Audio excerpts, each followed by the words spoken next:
이번 주 중앙대, 외대, 이화여대 논술 시험 보러 가기 전에 이 알고리즘이 떴다면 여러분들은 행운입니다. 왜냐? 제가 이 영상에서 합격할 수밖에 없는 정말 무서운 비밀을 하나 알려드리려고 합니다. 이 영상 끝까지 봐주셔야 여러분들이 이번 주에 시험을 보는 중앙대, 외대, 이화여대를 합격할 수 있습니다. 지금부터 바로 따라와 주시고요. 오기 전에 구독 한 번씩만 해주시면은 제가 이렇게 바로바로 즉시 좋은 정보 실시간으로 공개해 드리겠습니다.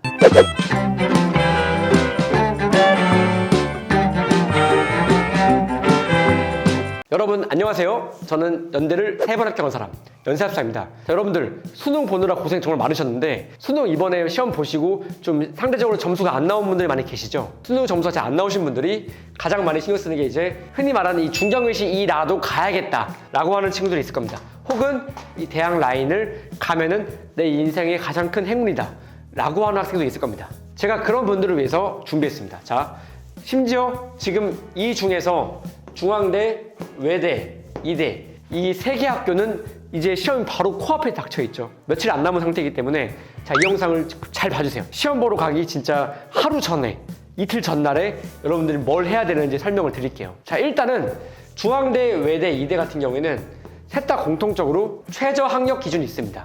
최저 학력 기준이 뭐냐? 여러분 전체 경쟁자의 3분의 2 이상은 이미 날아갔다는 거예요. 축하합니다.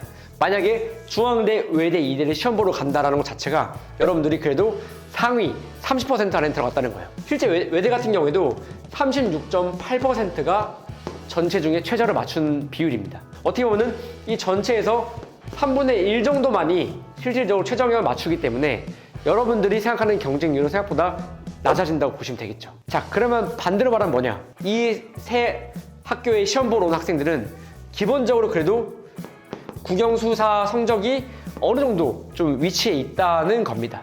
여러분과 비슷한 정도의 어떤 분석력, 어떤 접근력을 갖고 있는 친구들이에요. 번외로 한양대 같은 경우에는 진짜 논술에 난 친구들이 있거든요. 난 놈들이 있어요. 그래서 진짜 뭐 국어 7등급, 수학 5등급인데도 한양대 논술을 붙는 케이스도 있습니다. 근데 여기에는 이런 이변이 없어요. 다 어느 정도 최저 학력이 보장되는 친구들 중에서 경쟁하기 때문에 심지어 이 중앙대, 외대, 이대는 그 성향도 비슷해요.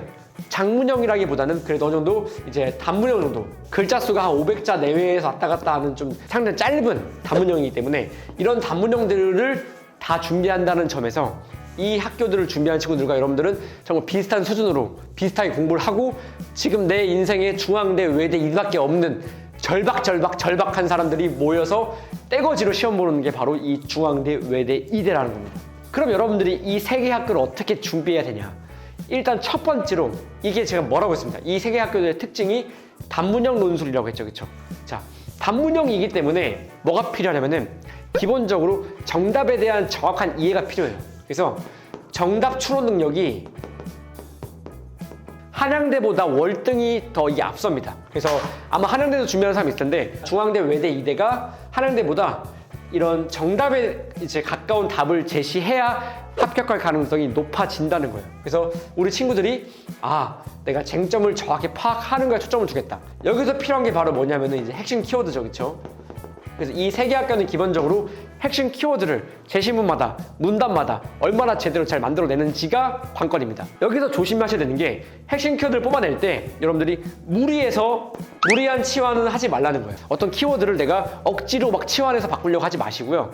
만약에 제시문에 정말 중요한 키워드와 쟁점이 있으면은 그거를 그대로 써도 괜찮습니다. 여러분들 이걸 억지로 많이 바꾸려 하게 되면 오히려 감점이 될 수 있으니까 이 점을 좀 유의하시고요. 정답 추론형 단문형이기 때문에 상대적으로 문, 단, 간 연결성은 중요도가 낮다는 특징이 있습니다. 이게 한양대와 또 반대되는 입장이라 볼 수 있어요. 한양대 같은 경우에는 이런 문, 단, 간 연결성이 굉장히 중요해요. 이거 관련해가지고는 이전 한양대 그 영상 참고하시면 도움이 될 것 같습니다. 반면에 중대, 외대, 이대는 문단 간 연결성이 상대적으로 중요하진 않아요. 그래서 여러분들이 문단 연결성을 높이기 위해서 어떤 접속어나 미사여구나 아니면 그 중간에 깔아주는 문장들이 보통 필요한데 여기에서는 그런 것들이 많이 없습니다. 그래서 여러분들이 모든 시간을 개요 작성할 때 딱 쟁점 분석, 정답 추론, 키워드 찾는 포착 능력 이런 것들에 많이 신경을 써주시는 것이 굉장히 좋습니다. 그리고 추가한다면은 또 중앙대랑 외대 같은 경우에 또 비슷한 특징이 있는데요. 이 둘 다 1번 문항 있죠, 여러분들. 이 중앙대 외대는 둘 다 1번 문항 같은 경우에 상대적으로 시간을 최대한 적게 쓰는 게 중요합니다. 왜냐면은 중앙대, 외대 둘 다 일반 문항 같은 경우에는 명목적으로 보이는 점수에 비해서 실제 중요도가 굉장히 낮은 편이에요. 왜냐면은 일반 문항은 변별력이 많이 낮거든요. 일반 문항에서는 시간 투자를 최대한 적게 해주시고 대신에 이걸 확보한 시간을 최대한 3번 문항에 많은 가정치를 두는 것이 좋습니다. 이 중에서 3번 문항 같은 경우에는 중앙대, 의대 둘 다 중요도가 굉장히 높은데요. 특히 중앙대 같은 경우에는 겉에 명목상 보이는 3번 문항의 분량도 적고 점수 낮게 채점되어 있지만 실질적으로 3번 문항이 굉장히 중요도가 높습니다. 변별력이 높은 문항이기 때문에 제가 강조하는 게 여러분들이 명목상 보이는 점수만 보고 3번 문항이 점수가 낮으니까 중요도가 낮겠지 라고 판단하지 마시고 가장 중요한 거는 학생들 간 점수의 스펙트럼의 폭이 어떤 문항이 넓은가 좁은가요. 예를 들면 어떤 문항은 30점인데 학생들의 점수의 폭이 18에서 평균 24일 수 있어요. 근데 이제 변별력이 높은 문항 같은 경우에는 객관적인 점수는 20점인데 이 점수 스펙트럼이 0에서 20인 거예요. 그럼 여러분 둘 중에는 뭐가 더 중요하겠습니까? 이게 겉으로 보이는 점수는 이게 높으니까 얘를 보통 중시하고 아마 여러분들 지금 아마 중앙대, 외대, 이대, 파이널반, 뭐 기출반, 논술학원 다니는 친구들이 아마 이 영상도 볼 거예요. 근데 그 학원에서 이제 점수 높은 거에 집중하라고 할 텐데 그 말 듣지 마시고요. 실제 더 중요한 변별력이 높은 문항에 여러분들이 더 가산점 두고 집중하시고 기호 작성할 때부터 준비를 하셔야 됩니다. 그래야 여러분들이 합격할 수 있어요. 그리고 여러분들 되게 좀 조심하셔야 되는 게 시험장 막상 가시면은 아마 수능 끝난 그 주에 있던 시험 학교들도 많이 간 친구도 있을 거예요. 뭐 성균관대, 서강대, 경희대 뭐 등등 이미 한번 시험장 가보신 분들이 있죠, 그렇죠? 그 시험장 분위기랑 감각을 꼭 기억하시고요. 여러분들 그 복귀하셔야 되는데 수능 끝난 그 주에 이제 보통 시험이 토, 일 몰려 있잖아요. 보통 수능 끝나고 그 다음 주에 시험 보는 지금 이 학교들 같은 경우에는 경험을 해봤잖아요. 논술에 대해서. 그렇기 때문에 반드시 이거 시험 보러 가기 전에 하루 전날에 여러분들이 이 영상이 알고리즘 떴더라도 꼭 해야 되는 작업이 내가 실제 논술 시험 보러 갔을 때 내가 어떤 반응이었고 내가 시간 조절해서 실패하지 않았는지 내가 평균적으로 500자를 쓰는데 15분이 걸리는 사람이다. 20분이 걸린 사람이다. 이거를 스스로 자기 객관화를 해줘야 돼요.